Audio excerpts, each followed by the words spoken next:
Prestige air flip air ஃப்ரையரை use பண்ணி இங்க ஒரு ஹெல்த்தியான ஸ்டார்டரை ப்ரிப்பேர் பண்ண போறீங்க. மலாய் கோபி, ஆனியன் பக்கோடா, ஹரியாலி பன்னீர் டிக்கா, அரபர கபாப். இப்ப கம்மி எண்ணெய் போடுறதுனால டேஸ்ட்லாம் மாற மாட்டதுல. சூப்பரா லெமன் பவுண்ட் கேக்,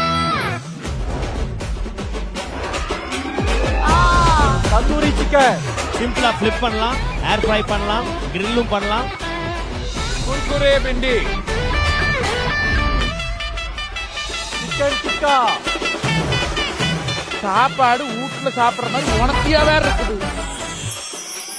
அந்த வினர் இஸ் அரவிந்த் சங்கீதா.